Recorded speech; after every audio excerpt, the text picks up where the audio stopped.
Welcome everyone. We're going to talk more about Lightroom today, and this is just part of the quick series that we're doing, so it's just quick tips on Lightroom. Today we're going to cover export. Exporting is one of the key features for me in Lightroom, besides the editing, the obvious stuff. But I've got to be able to export everything that I edit, and this is one of the ways to do it. So if we go over here and look at the screen, so Command-Shift-E calls up the export window, but obviously we can just go up to File and Export, and it's got all the shortcuts there. Now, if you notice, I've created loads and loads of set menus down the side.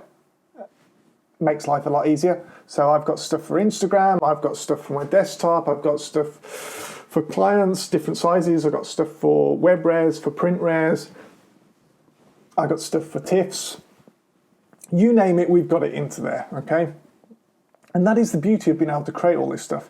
And you can get third-party plugins into Lightroom, like I've got Jpeg Mini there, so it compresses the JPEGs and just makes sure that they're perfect.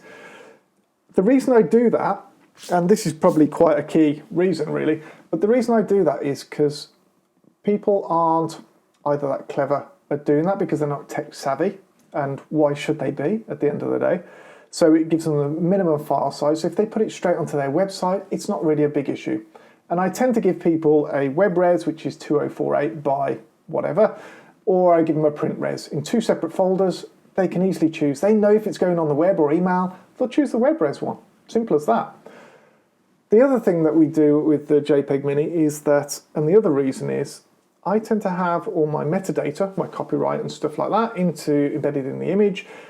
Web developers will tend to just drop those straight onto the website because they're so small already, they haven't got to recode it, they can't get it that size again without it looking crap, in all fairness.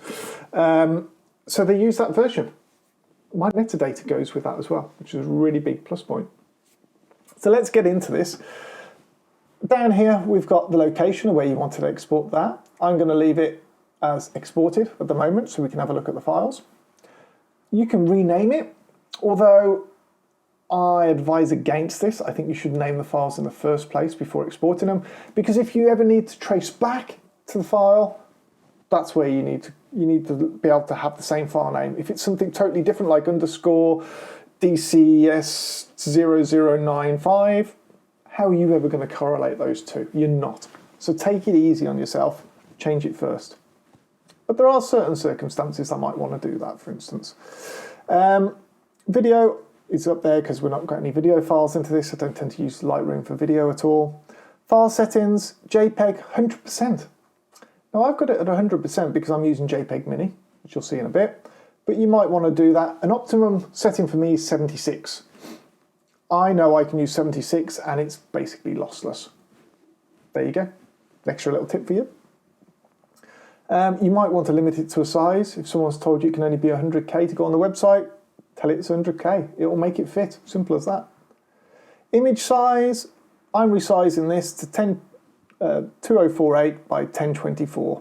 So it's going to fit it within those constraints. So whichever works, it's just going to make sure it doesn't go above that. I can change that to just long edge. I can do a percentage of the current picture. I can say don't enlarge. If I've got any images smaller than that on here, I'm in trouble. Resolution is 100, which is fine. Sharpen the screen. Yeah, I tend to do that when I'm doing the web res version. Every little bit helps. Include copyright and contact information, all except camera raw info. I will generally do that and just remove the location, because what that's going to include is all my extra descriptions and everything else and keywords that I put into that.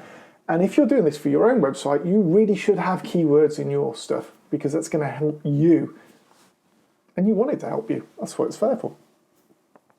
Watermarking. Yes, we can add simple watermarks into there, and we can put a logo. So let's put one bottom left and drop that into there. That's the JPEG Mini.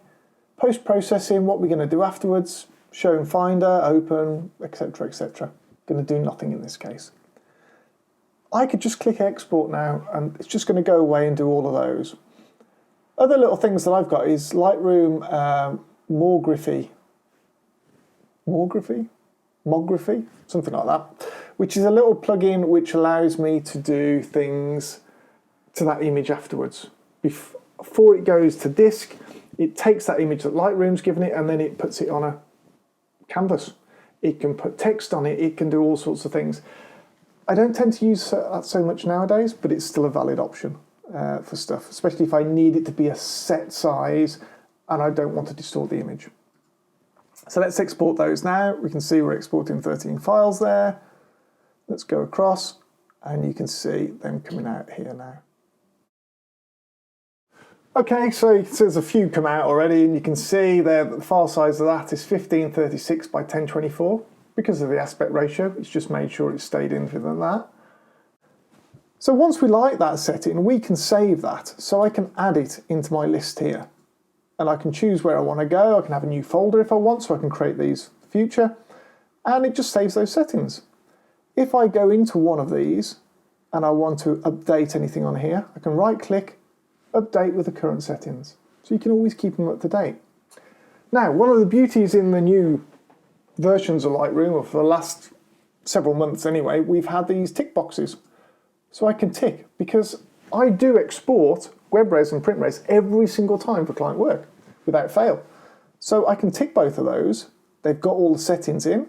So if we have a look in, the only difference is that that does not resize the image at all. It's the full size of that image that's in there.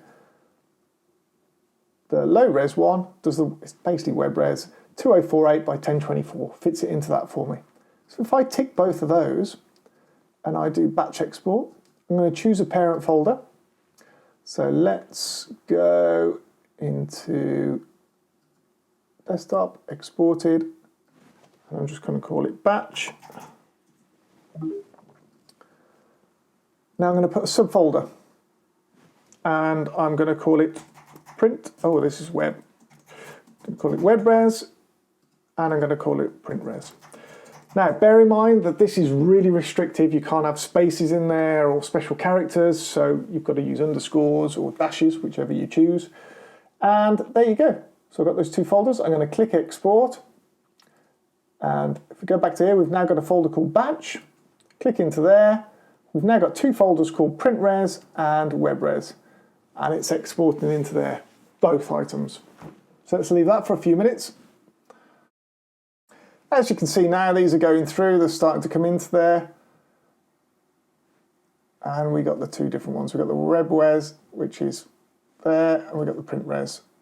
Difference in size, but it's just makes life so much easier. I can go away and do something else, go and have a cup of tea even, or coffee, whichever. Normally a cup of tea in all fairness. Go away, relax. I can go off and do some other work and just let that render in the background. Let it get on and do its thing. So you've got to make life easy for yourself.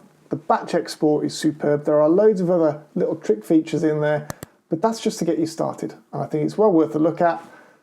Make your life easier.